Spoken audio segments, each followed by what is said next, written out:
دانیہ، دانیہ، کہاں ہو تم؟ اسے نومولود شایان کی رونے کی تیز آواز آئی۔ جیسے ہی وہ اپنے کمرے میں پہنچا تو یہ دیکھ کر حیران رہ گیا کہ اس نے ہاتھ پاؤں مار مار کر اپنے اوپر ڈھکا ہوا کپڑا بھی ہٹا دیا تھا اور رو رو کر لال ہو چکا تھا۔ امی، امی، دانیہ کہاں ہے؟ وہ ایک دم سے غصے میں بھرا ہوا باہر آیا تو اس کی والدہ کی نظریں جھکی ہوئی تھی۔ انہوں نے سب سے پہلے شایان کو اپنی گود میں لیا، لیکن وہ چپ ہونے کا نام ہی نہیں لے رہا تھا۔ اسے ممتا کے لمس کی ضرورت تھی۔ اسی وجہ سے وہ بچہ بے چین ہو کر بھوک اور ممتا کے وجود کے لیے تڑپ تڑپ کر رونے لگا۔ امی، میں آپ سے کچھ پوچھ رہا ہوں، دانیہ کہاں ہے؟ تبھی انہوں نے اپنے بیٹے کے آگے کاغذ لہرایا۔ جیسے جیسے وہ کاغذ پہ لکھی تحریر پڑھتا گیا ویسے ویسے اس کے ہوش اڑ گئے۔ میں آپ کو چھوڑ کر جا رہی ہوں۔ میں نے پوری کوشش کی کہ میں آپ کے ساتھ نباہ کر سکوں، لیکن اب یہ میرے لیے ناممکن ہو چکا ہے کیونکہ سمیر واپس آ گیا ہے۔ وہ مجھے اپنانے کے لیے تیار ہے۔ ہم دونوں راضی ہیں۔ آپ اپنے بچے کو سنبھال لیجیے گا۔ میرا آپ سے اور آپ کے بچے سے کوئی تعلق نہیں ہے۔ مجھے طلاق چاہیے۔ امید ہے آپ مجھے طلاق دے کر اپنی زندگی سے فارغ کر دیں گے۔ شایان کے رونے میں تیزی آئی تو اس نے فوراً سے ڈرائیور سے کہہ کر ڈبے کا دودھ منگوایا اور یہیں سے شایان کی صحت خراب ہونا شروع ہوئی۔ اس کے منہ سے جھاگ نکلنے لگا۔ تبھی وہ اسے لے کر ہسپتال بھاگا۔ رات گہری ہو رہی تھی۔ وہ ہسپتال کے ٹھنڈے کوریڈور پہ ننگے پاؤں ادھر سے ادھر ٹہلتے ہوئے اپنے بچے کی زندگی کی بھیک مانگ رہا تھا۔ اس کا دل مسلسل اللہ سے راز و نیاز میں مصروف تھا۔ وہ صرف اور صرف ایک ہی بات کا ورد کر رہا تھا کہ یا اللہ میرے بچے کو بچا لے، اسے کچھ بھی نہ ہو۔ کیا ہوا بیٹا؟ کیا کہا ڈاکٹر نے؟ آواز پر اس نے پیچھے پلٹ کر دیکھا تو اپنی جگہ اچھل پڑا کہ بی جان ڈرائیور کے ہمراہ رات کو 10 بجے وہاں ہسپتال پہنچ گئی تھی۔ امی، آپ یہاں کیوں آئی ہیں؟ میں ہوں نا یہاں پر۔ لیکن اس کا جملہ مکمل بھی نہ ہوا اور وہ پھوٹ پھوٹ کر اپنی ماں کے کندھے پر سر رکھ کر رونے لگا۔ حوصلہ کرو میرے بچے، حوصلہ کرو۔ سمجھ نہیں آتا کہ یہ دن بھی دیکھنا تھا۔ پتہ نہیں کیوں ہماری زندگی میں سکون ہی نہیں لکھا ہوا ہے۔ بی جان وہیں ویٹنگ ایریا میں بنی کرسیوں پر بیٹھ گئی۔ وہ بھی بالکل تھک جانے والے انداز میں کرسی پر بیٹھا اور سر جھکائے اپنے دونوں ہاتھوں میں بالوں کو جکڑے بے بسی سے آنکھوں میں آنسو لیے سوچنے لگا۔ اس کی بیوی دانیہ نے 1 ہفتے پہلے ہی ایک خوبصورت سے چاند سے بیٹے کو جنم دیا تھا، لیکن دانیہ کا رویہ اسفر کے ساتھ بالکل بھی ٹھیک نہیں تھا۔ پتہ نہیں جب سے وہ امید سے ہوئی تھی تب سے وہ اس کی بدتمیزیاں بدلحاظیاں برداشت کر رہا تھا۔ پھر اس وقت اس کی جان ہی نکل گئی جب ہی بی جان نے اسے گھر آنے کا کہا۔ جب ٹھیک 7:05 پر وہ گھر دوڑ کر آیا تب اسے پتہ چلا کہ اس کا بیٹا زاروں قطار رو رہا ہے۔ وہ 1 ہفتے کا بچہ جسے ہر 2 گھنٹے بعد ماں کے دودھ کی ضرورت تھی، اب 5 گھنٹے گزرنے کے بعد بھوک کی شدت سے رونے لگا۔ بی جان نے فوراً سے ڈرائیور سے ڈبے کا دودھ منگوا کر اسے فیڈر بنا کر دی، لیکن وہ بچہ ماں کے دودھ کا عادی ہو چکا تھا۔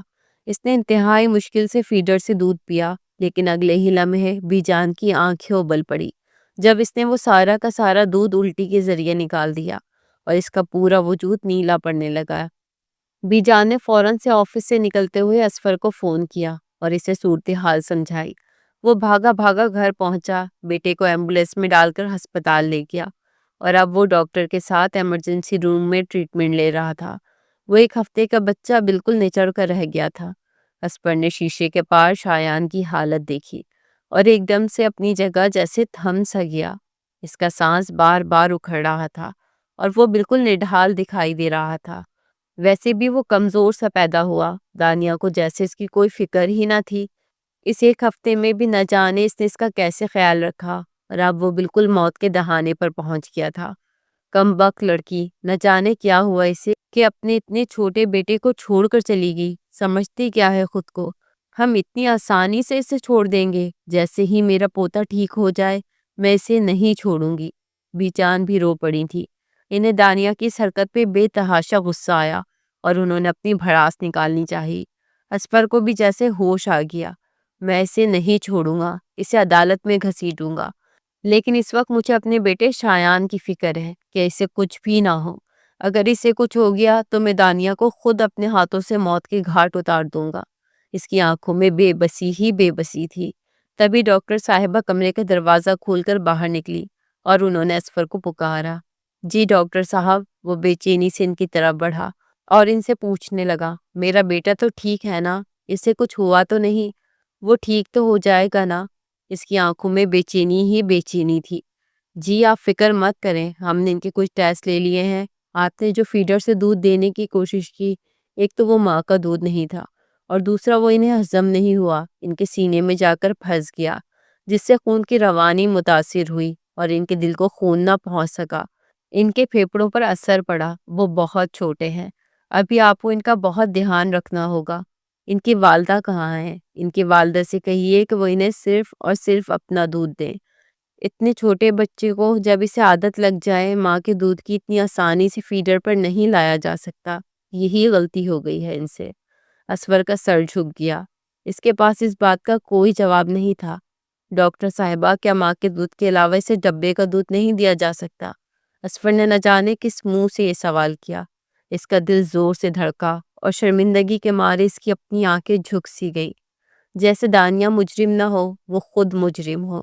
دیکھیں، جب ماں موجود ہے تو ڈبے کا دودھ دینا تو زیادتی ہے، اور ویسے بھی اس بچے کو ماں کی دودھ کی عادت ہے، تو آپ اسے وہی دیں۔ ماں کہاں ہے اس کی؟ مجھے نظر نہیں آ رہی۔ اسور نے کرب سے اپنی آنکھیں میچ لیں۔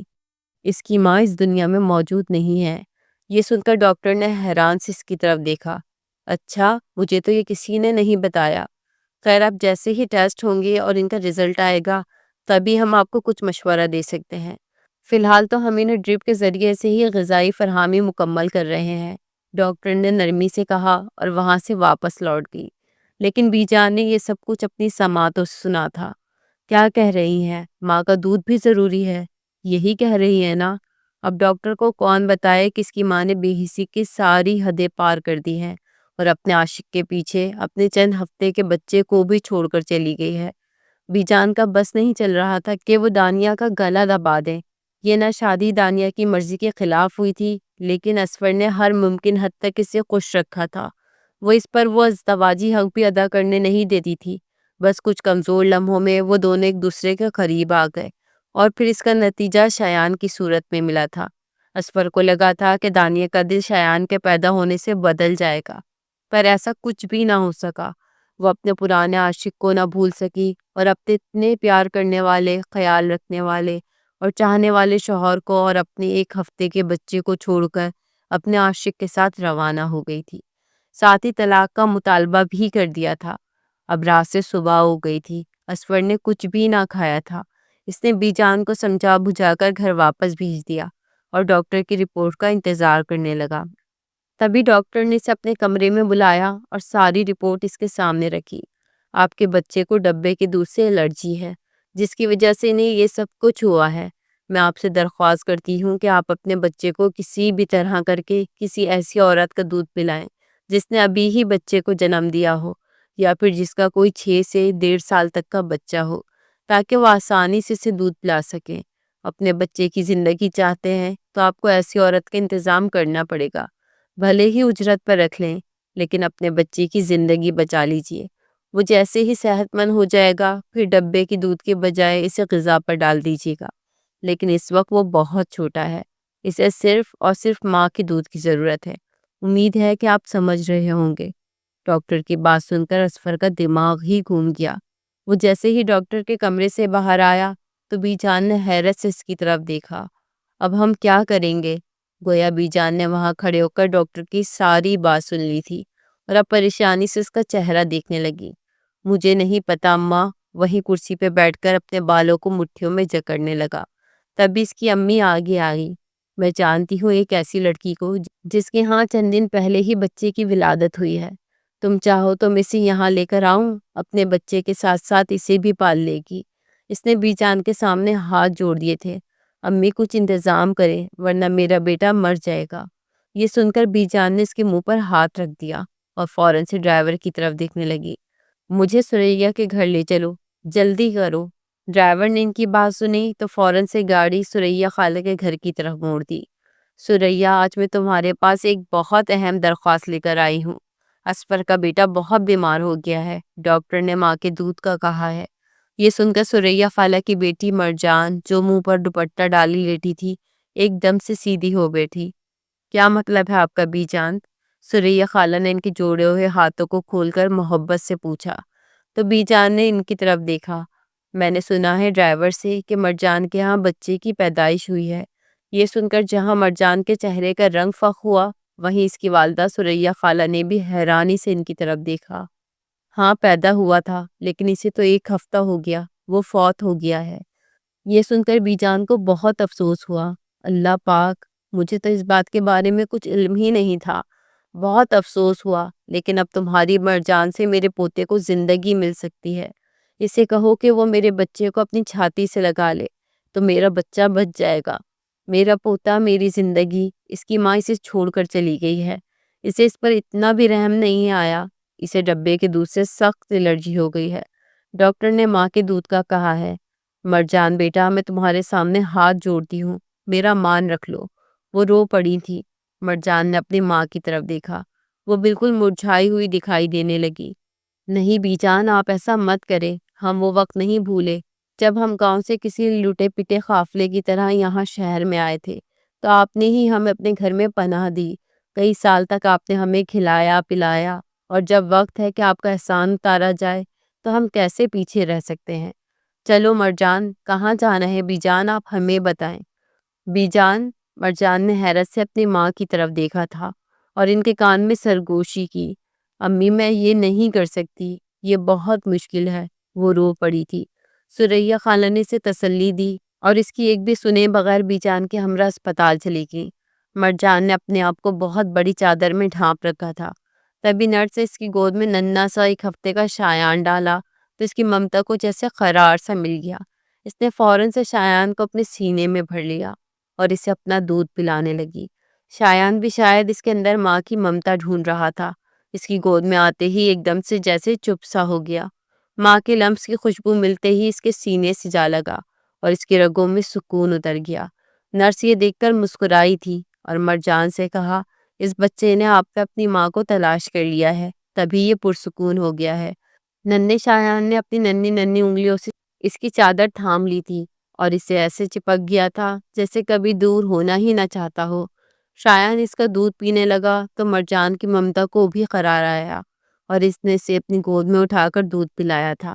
نرس نے اسے اطلاع دی تھی کہ بچے کو ہر 4 گھنٹے بعد ماں کے دودھ کی ضرورت ہوگی، اس لیے ڈاکٹر نے اسے ڈسچارج کر دیا تھا۔ ضروری ہدایات کے ساتھ یہ کہہ کر گھر بھجوا دیا تھا۔ مرجان اپنی ماں کے ساتھ گھر واپس جانے لگی تو بی جان نے اسے روک لیا۔ سریا، تم اور مرجان کچھ دنوں تک میرے گھر ٹھہر جاؤ۔ میرا بچہ ٹھیک ہو جائے گا تو پھر بے شک واپس چلی جانا۔ بلکہ ایک کام کرو، تم اپنے شوہر سے اجازت لے لو۔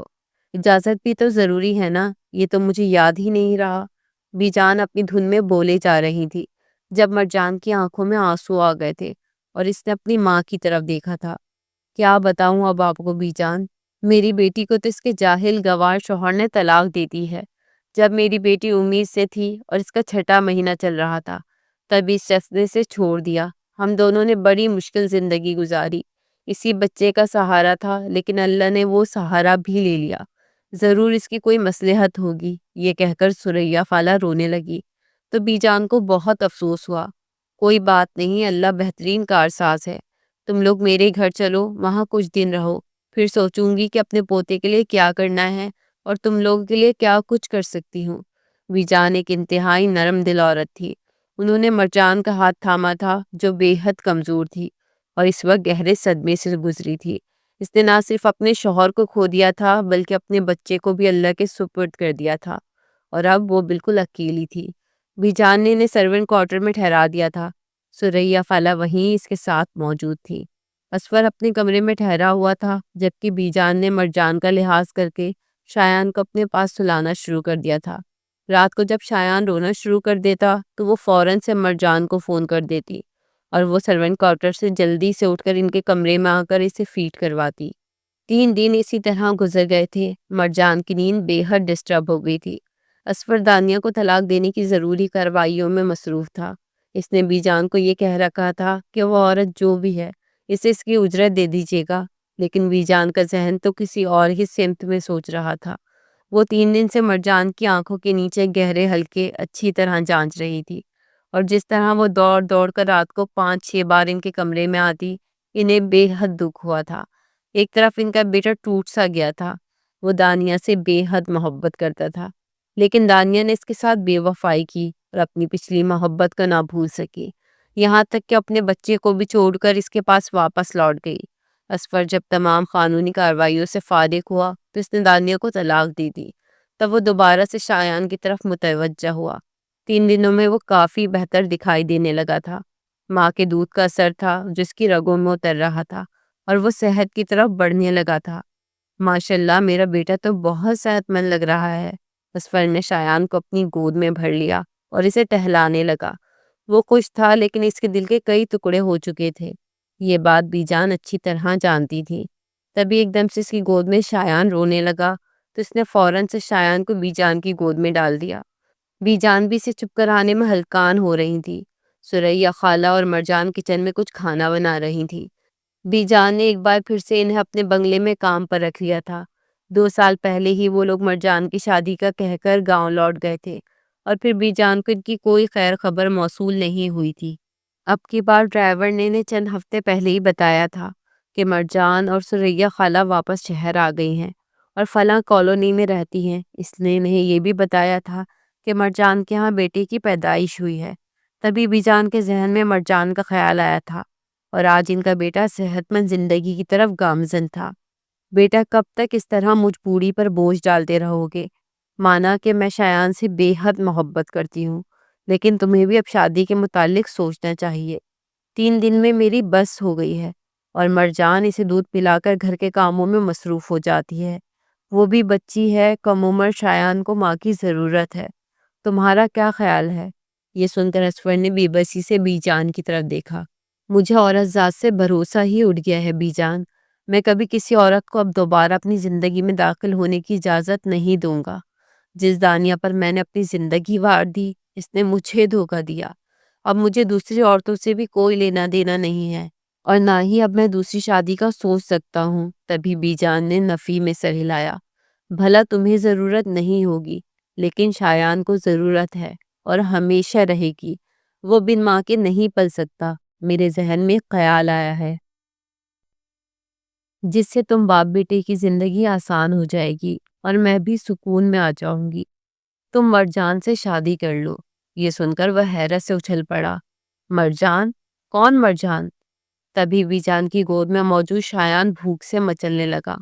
انہوں نے مرجان کو آواز دی۔ وہ فوراً سے دوڑتی ہوئی کچن سے آئی۔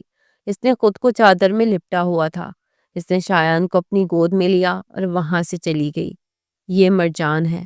اسفر نے غور سے اسے دیکھا اور بی جان کی طرف مڑا۔ یہ سریا خالہ کی بیٹی ہے، تم اس سے نکاح کر لو۔ بی جان کی بات سن کر اس نے نفی میں سر ہلایا۔ نہیں بی جان، ہرگز نہیں۔ میں بھلا اس سے شادی کیوں کروں گا؟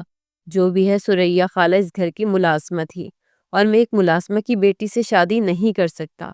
ہمارے اور ان کے طرز زندگی میں بہت فرق ہے۔ دوسرا، مرجان مجھ سے چھوٹی ہے، میں یہ شادی نہیں کر سکتا۔ بی جان نے ایک گہرا سانس بھرا۔ تو ٹھیک ہے، پھر تم اپنے بچے کے لیے کسی اور کا انتظام کرو۔ میرے بس میں جو تھا میں نے کیا۔ سریا خالہ کل مرجان کو لے کر یہاں سے چلی جائے گی اور ہم انہیں نہیں روک سکتے۔ یاد رکھو یہ پہلے کا زمانہ نہیں ہے جب نینی بچے کو بھی سنبھالے گی اور اسے دودھ بھی پلائے گی۔ مرجان کی صورت میں اللہ نے ایک نعمت عطا کی ہے تو تم اسے ٹھکرا رہے ہو۔ تمہارے بس میں اب جو ہو سکتا ہے تم کرو۔ میں نے تمہیں ایک مشورہ دیا تھا، اب اگر تمہیں اپنے بیٹے کی زندگی پیاری نہیں ہے تو جو تمہارے دل میں آئے وہ کرو۔ بی جان یہ کہہ کر جانے لگی۔ اسفر نے بے بسی سے ان کی طرف دیکھا۔ بی جان، آپ یہ کیسی باتیں کر رہی ہیں؟ میں بھلا کہاں سے ایسی عورت تلاش کروں گا جو میرے بچے کو دودھ پلا سکے؟ آپ کیوں ضد کر رہی ہیں؟ بی جان نے اپنے کندھے اچکائے تھے۔ ضد تو تم کر رہے ہو۔ اپنے بچے کی خاطر تم یہ نہیں کر سکتے کہ مرجان کو اپنی زندگی کا حصہ بنا لو۔ تم اچھی طرح جانتے ہو کہ وہ جوان لڑکی ہے، آخر کس وجہ سے وہ یہاں رہے گی؟ صرف تمہارے بچے کو دودھ پلانے کی وجہ سے؟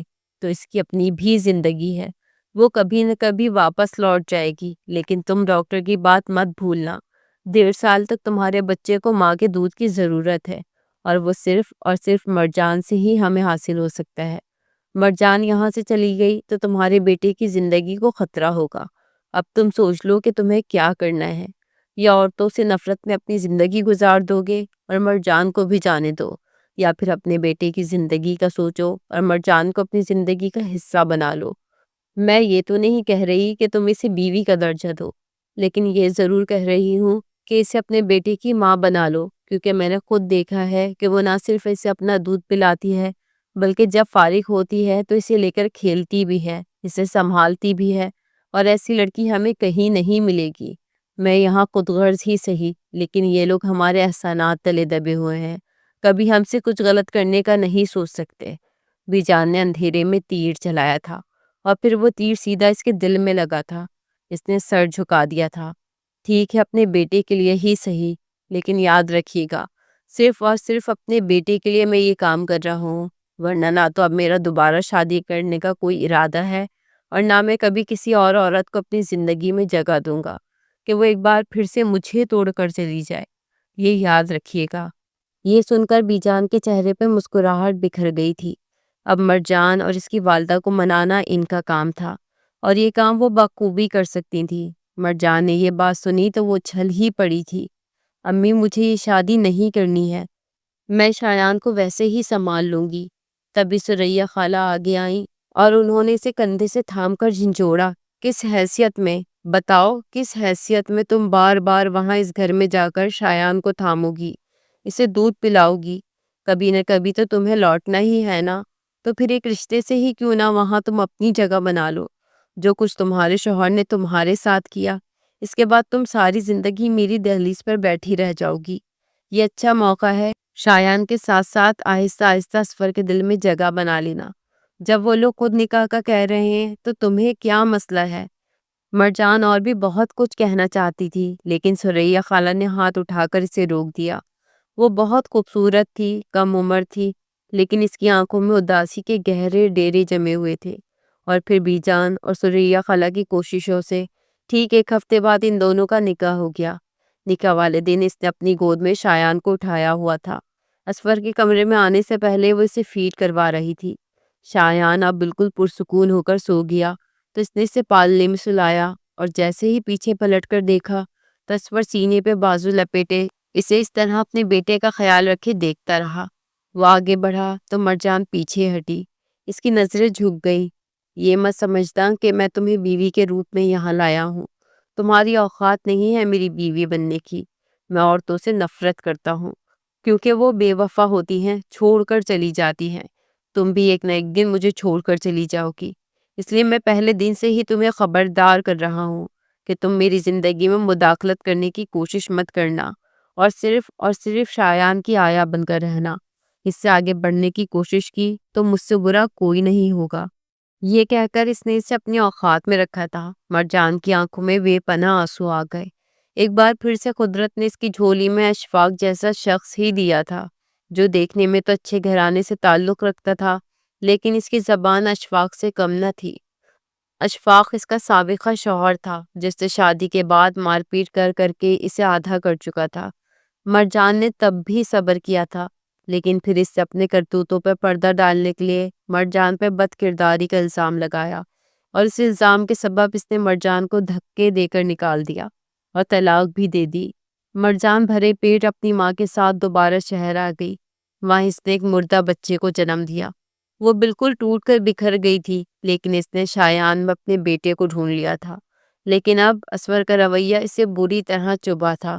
اس نے اپنی ماں کو کتنا سمجھایا تھا کہ یہ بے جوڑ رشتہ ہے، وہ اس کی آیا بن کر اسے دودھ پلا لے گی، اس کی رضاعت کرے گی، اس کی رضائی ماں بن جائے گی، لیکن سریا خالہ اور بیجان جیسے ان دونوں کو ایک کرنے پر تلی ہوئی تھی۔ اور اب جو نتیجہ نکلا تھا، اسے سوچ سوچ کر ہی مرجان کا دل جیسے ڈوبنے لگا تھا۔ وہ وہیں صوفے پر بیٹھ گئی اور کافی دیر تک وہیں بیٹھی رہی۔ اسور نے کپڑے بدل کر بیڈ پر کروٹ لے کر سونے کی کوشش کی۔ تبھی شایان ایک بار پھر سے نیند میں رونے لگا۔ مرجان تو جیسے اپنے ماضی میں کھوئی ہوئی تھی۔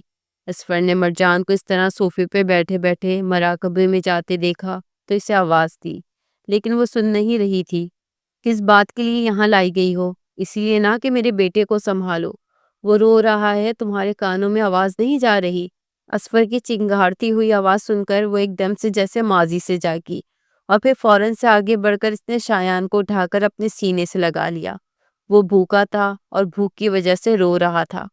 تب اسے احساس ہوا کہ 2 گھنٹے گزر گئے ہیں۔ اس نے شایان کو اپنی گود میں بھر کر اس کی بھوک مٹائی اور پھر اسے گود میں لے کر سو گئی۔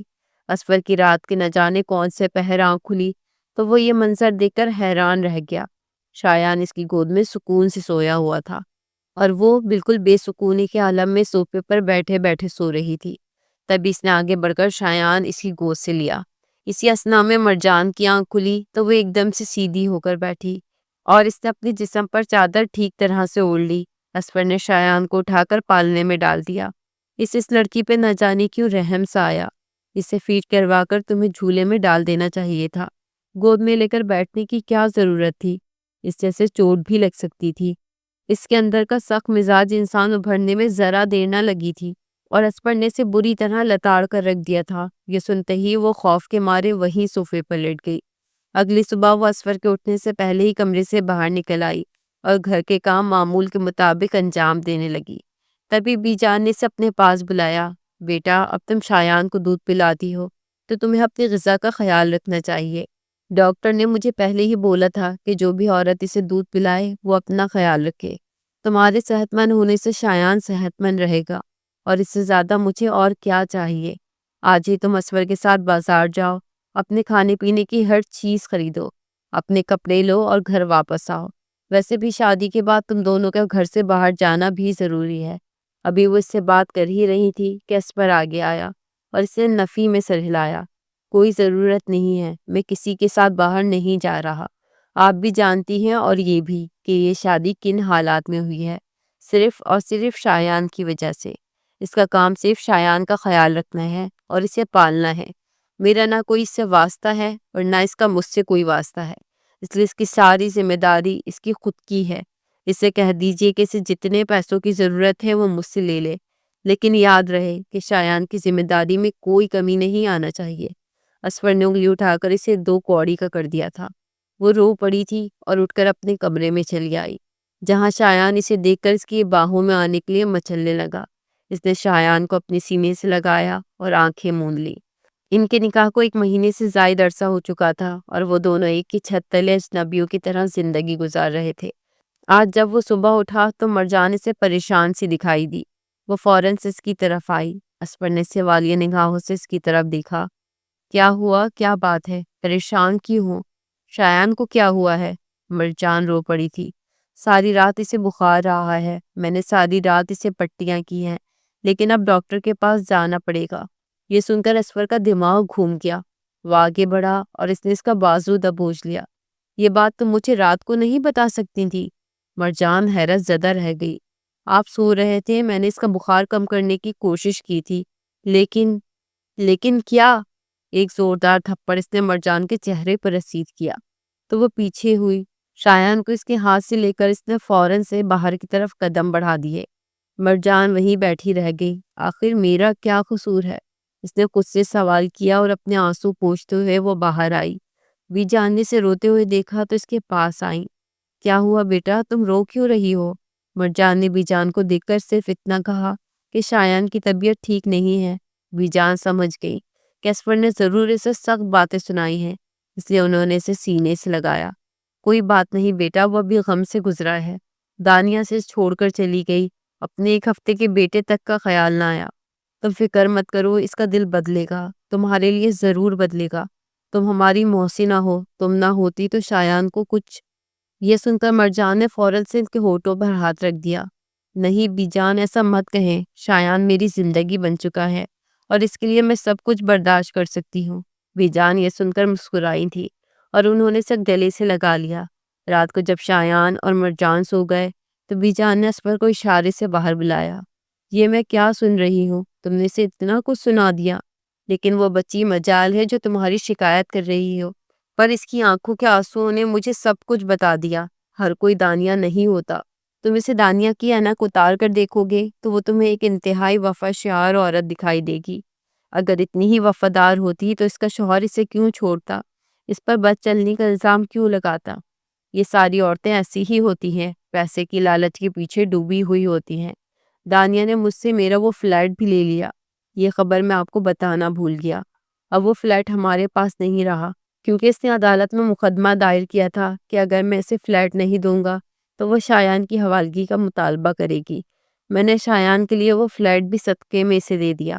میں اپنے بیٹے پر کسی قسم کا سمجھوتا نہیں کرنا چاہتا، اور اس عورت نے ساری رات اسے بخار ہونے کے باوجود بھی مجھے نہیں جگایا۔ بی جان نے یہ سنا تو اپنا سر ہی پکڑ لیا۔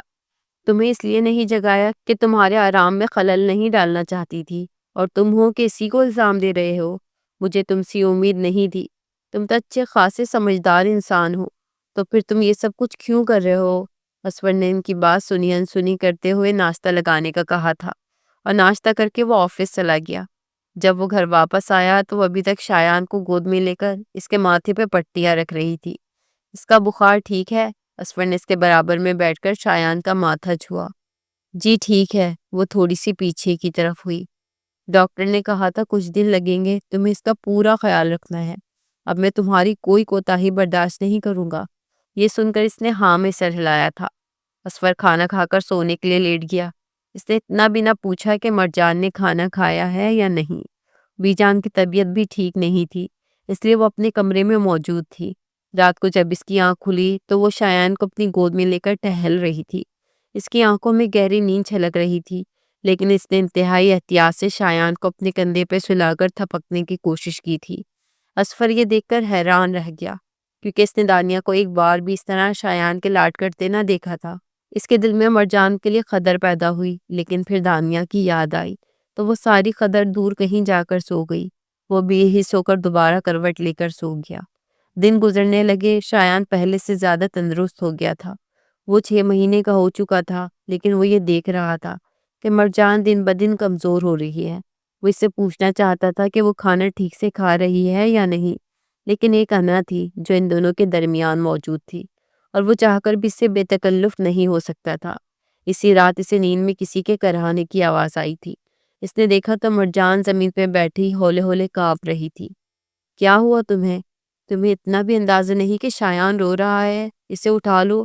وہ اسے نظر انداز کرتا شایان کے پاس آیا۔ تب تک وہ چپ ہو کر ایک بار پھر سے نیند میں جا چکا تھا۔ وہ پلٹ کر اس کے پاس آیا، اس کی خبر لے سکے، لیکن یہ کیا؟ وہ نیم کنودگی میں جانے لگی اور ایک دم سے بے ہوش ہو کر اس کی باہوں میں گر پڑی۔ مرجان، مرجان! اس نے اس کے چہرے کو تھپ تھپا کر ہوش دلانے کی کوشش کی۔ تب اسے اندازہ ہوا کہ وہ ٹھنڈی برف ہو رہی تھی، یعنی اسے بخار تھا۔ اس نے فوراً سے بی جان کو آواز دینی چاہی، لیکن بی جان اپنے کمرے میں تھی۔ اس نے اسی وقت مرجان کو اپنی باہوں میں اٹھایا اور بیڈ پر لٹایا۔ اسے پانی پلانے کی کوشش کی، پھر اس کے ماتھے پر پٹیاں رکھنے لگا۔ اسے جب ہوش آیا تو اسور کو اپنے اتنے قریب دیکھ کر وہ دور ہوئی۔ کوئی بات نہیں، میں جانتا ہوں تم تھک جاتی ہو۔ میرے بیٹے نے تمہیں تھکا دیا ہے، اور میں تمہارا خیال بھی نہ رکھ سکا۔ اسور کا دل جیسے کسی نے مٹھی میں لے کر مسل دیا تھا۔ میں ٹھیک ہوں۔ مرجان دوبارہ جا کر صوفے پر سو گئی تھی۔ اسفر نے اپنے کندھے اچکائے تھے۔ اگلے دن اس نے ڈرائیور کو ہدایت کی تھی کہ وہ مرجان کو ڈاکٹر کے پاس لے جائے، اور بی جان بھی اس کے ساتھ گئی تھی، جہاں ڈاکٹر نے اسے اپنا خیال رکھنے کا کہا تھا۔ وہ بی جان کے ساتھ گھر واپس آئی تو اسفر کسی خوبصورت سی لڑکی سے بات کر رہا تھا۔ شایان کو دیکھتے ہی وہ فوراً سے اس کی طرف بڑھی اور اس نے مرجان کے ہاتھ سے شایان کو لے لیا۔ کسی اور کا اجنبی لمس پاتے ہی شایان چیخ چیخ کر رونے لگا۔ او ہو، اتنا روتے ہو تم؟ چپ ہو جاؤ، تمہاری ماں ہوں میں، تمہیں لینے آئی ہوں، تمہارے بغیر نہیں رہ سکتی۔ اسفر کا غصہ 7ویں آسمان کو چھونے لگا۔ اس نے فوراً سے شایان کو اس کے ہاتھ سے لیا اور اسے مرجان کے حوالے کیا۔ یہ میری بیوی ہے، اور ہم دونوں اپنے بچے کی بہت اچھی طرح دیکھ بھال کر رہے ہیں۔ تم نے مجھے کمزور سمجھ لیا ہے، لیکن میں اتنا کمزور نہیں ہوں۔ تمہیں تمہاری اوقات یاد دلا دوں گا، میں تمہارے خلاف مقدمہ درج کراؤں گا کہ تم نے میرے بچے کو جان سے مارنے کی کوئی کسر نہیں چھوڑی، سمجھی تم؟ یہ سن کر دانیہ کے ہوش اڑ گئے۔ اب کیا میں اپنے بچے سے ملنے بھی نہیں آ سکتی؟ وہ بے چاری بننے لگی۔ نہیں آ سکتی، کیونکہ مرجان اس کی ماں ہے، اور وہی اس کا خیال رکھ سکتی ہے۔ تم جیسی ماں سے مجھے قتل کی ہی امید تھی۔ جاؤ اپنے اسی بوائے فرینڈ کے پاس واپس جاؤ، جس نے تمہیں دھوکہ دیا ہے، اور جس کے دھوکے کی وجہ سے تم ایک بار پھر سے میری زندگی میں مداخلت کر رہی ہو۔ مرجان کی آنکھوں میں آنسو آ گئے تھے۔ شایان نے یہ شور شرابہ سنا تو رونے لگا۔ مرجان، اسے اندر لے جاؤ۔ وہ یہ سن کر اسے اپنے سینے سے لگا کر کمرے کا رخ کر گئی، لیکن اس بار اس کے آنسوؤں میں شرمندگی اور اداسی کے بجائے ایک خوشی کی کیفیت نمایاں تھی۔ اسفر نے سب کے سامنے سے اپنی بیوی کہا تھا، اس سے زیادہ بہتر اور کیا بات ہو سکتی تھی۔ کافی دیر بعد اسفر کمرے میں آیا۔ مرجان شایان کو گود میں لیے ابھی تک آنسو بہا رہی تھی۔ وہ اپنے ننھے ننھے ہاتھوں سے اس کی آنکھوں سے نکلتے آنسوؤں کو صاف کرنے کی کوشش کر رہا تھا۔ اسفر آگے آیا، مرجان اسے دیکھ کر ہچکیوں سے رونے لگی۔ دانیہ دانیہ اسے مجھ سے چھین کر تو نہیں لے گی نا؟ ریلیکس، یہ ہمارا بیٹا ہے، اسے ہم سے کوئی نہیں چھین سکتا۔ یہ سن کر مرجان نے سکون کا سانس لیا۔ اسفر اسے غور سے دیکھنے لگا۔ وہ بے حد خوفزدہ تھی اور شایان سے دور جانے کا تصور اس کی آنکھوں میں خوف کی صورت میں موجود تھا۔ میں تم سے کہہ نہیں سکا، لیکن میں تمہاری خدمتوں کا اعتراف کرتا ہوں۔ ایک ہفتے کے بچے کو جس طرح تم نے ممتا کا احساس دیا، اسے سنبھالا، خیال رکھا، میں تمہارا احسان مند ہوں۔ اس نے شایان کو مرجان کی گود سے لے کر بیڈ پہ لیٹایا اور خود اس کے قریب آیا۔ میں نے تمہیں بہت برا بھلا کہا، لیکن سچ کہوں تو تمہاری جیسی معصوم اور خوبصورت دل رکھنے والی لڑکی مجھے کہیں نہ ملتی۔ آج میں اس بات کا اعتراف کرتا ہوں کہ بی جان کا فیصلہ بالکل درست تھا، اور ان کے فیصلے نے نہ صرف میری بلکہ میرے بیٹے شایان کی زندگی بھی سنوار دی۔ میں تمہارا شکریہ ادا کرنا چاہتا ہوں۔ اسفر نے اس کا ہاتھ تھام کر چوما تھا اور آنکھوں سے لگایا تھا۔ وہ مسکرا کر سمٹ گئی۔ اسفر اس کا یہ گریز دیکھ کر ہنس پڑا۔ سمینہ سمینہ، اس نے ملازمہ کو آواز لگائی۔ تب اس نے فوراً سے کہا، کیا ہوا؟ کیا چاہیے؟ مجھے کہیے نا۔ یہ سن کر وہ مسکرایا اور مانکس نگاہوں سے اسے دیکھا۔ تم سے ہی کام ہے، تبھی سمینہ کو بلایا ہے۔ یہ سن کر اس کی پلکیں لرز گئیں۔ وہ سمجھ گئی کہ آج وہ ان دونوں کے درمیان ہر پردے کو گرانا چاہتا ہے۔ سمینہ اسفر کی ہدایت پر شایان کو لے کر کمرے سے نکل گئی۔ اسفر مرجان کے قریب ہوا اور اس میں سمانے لگا۔ مرجان کا دل اطمینان سے بھر گیا تھا کہ اس نے اسفر کا دل جیت لیا۔ اس کے علاوہ اسے اور کیا چاہیے تھا؟ وہ رات ان دونوں کے درمیان ایک حسین رات تھی۔ اگلی صبح وہ اٹھی تو اس کے انگ انگ سے خوشی پھوٹ رہی تھی۔ آج تم تیار رہنا، ہم باہر جائیں گے، شایان بھی خوش ہو جائے گا اور میری بیوی بھی۔ اسفر کا یہ بدلا بدلا روپ اسے بھانے لگا۔ وہ شرما کر سرخ ہوئی۔ شام کو وہ اچھے سے تیار ہو کر اسفر کے ساتھ گاڑی میں بیٹھ گئی۔ وہ تینوں ایک ساتھ بہت خوش تھے۔ سب سے پہلے وہ ایک پارک میں گئے اور اس کے بعد انہوں نے آئس کریم کھائی۔ شایان بھی بہت خوش تھا۔ زندگی میں پہلی بار وہ باہر نکلا تھا اور اپنے منہ سے غو غاں کی آوازیں نکال کر اپنی خوشی کا اظہار کر رہا تھا۔ تبھی اسفر کو کال آئی تو وہ آگے بڑھ گیا۔ پیچھے مرجان شایان کو اٹھائے آہستہ آہستہ چل رہی تھی کہ تبھی کسی نے اسے پکارا۔ اس نے پیچھے مڑ کر دیکھا تو اپنی جگہ پتھر کی ہو گئی۔ وہ کوئی اور نہیں بلکہ اشفاق تھا۔ اسے دیکھ کر ہنس پڑا۔ تو تم میرے بچے کے ساتھ یہاں گھوم رہی ہو؟ مرجان کی آنکھیں ابل پڑی۔ وہ پیچھے کی طرف ہٹی۔ ہاتھ مت لگانا اسے، یہ تمہارا بچہ نہیں ہے۔ تمہارا بچہ تو اسی وقت مر گیا تھا۔ یہ میرا بچہ ہے، میرے اور میرے شوہر کا۔ مرجان نے مضبوط لہجے میں کہا، لیکن اشفاق ہنسنے لگا۔ تم مجھے اپنے بیٹے سے دور رکھنے کے لیے یہ سب ڈرامے کر رہی ہو، مجھے اچھی طرح پتا ہے۔ اس سے پہلے کہ وہ آگے بڑھ کر شایان کو اپنی گود میں لیتا، کسی نے اسے گریبان سے پکڑا تھا اور دور ہٹایا تھا۔ خبردار، میرے بیٹے کو ہاتھ مت لگانا۔ اور کس منہ سے تم مرجان کے پاس آئے ہو اب؟ ہاں؟ اشفاق نے کسی امیر کبیر شخص کو مرجان کی سائڈ لیتے دیکھا تو ہنسنے لگا۔ اے بابو، تو جو کوئی بھی ہے پیچھے ہٹ، یہ میری بیوی ہے، میرا اور اس کا معاملہ ہے۔ مرجان تڑپ کر اسفر کے کندھے کے پیچھے چھپ گئی۔ اس کا دل زور زور سے دھڑکنے لگا۔ وہ ہچکیوں سے رونے لگی۔ ابھی تو زندگی نے خوشیوں کا راستہ دکھنا شروع کیا، اور اب وہ پھر سے اس طرح پہلے والی زندگی کی طرف کیسے پلٹنے لگی ہے؟ یہ سوچ اس کے ذہن میں ابھری تو وہ بلک بلک کر رو پڑی۔ یہ تمہارا بچہ نہیں ہے، یہ میرا اور مرجان کا بچہ ہے۔ تمہارا بچہ اسی وقت مر گیا تھا، تمہارے بعد میں نے مرجان سے شادی کی۔ اب یہ میرا اور مرجان کا بچہ ہے۔ خبردار، اب اس کی طرف ہاتھ بھی مت بڑھانا، ورنہ یہیں تمہیں زمین میں گاڑ دوں گا۔ اشفاق نے جب یہ سنا تو خوف اور ڈر کے مارے پیچھے کی طرف ہٹنے لگا۔ اسفر نے اسے پولیس کی دھمکی دی تو وہ وہاں سے چلا گیا، لیکن مرجان بری طرح کانپنے لگی۔ اٹس اوکے، ریلیکس یار، تم کیوں ڈر رہی ہو؟ میں ہوں نا تمہارے ساتھ۔ وہ اسے سینے سے لگائے پرسکون کرنے لگا۔ شایان یہ سب کچھ اپنی پیاری پیاری گول مٹول آنکھوں سے دیکھ کر مرجان کے بالوں کو اپنی مٹھی میں تھام کر کھینچ رہا تھا۔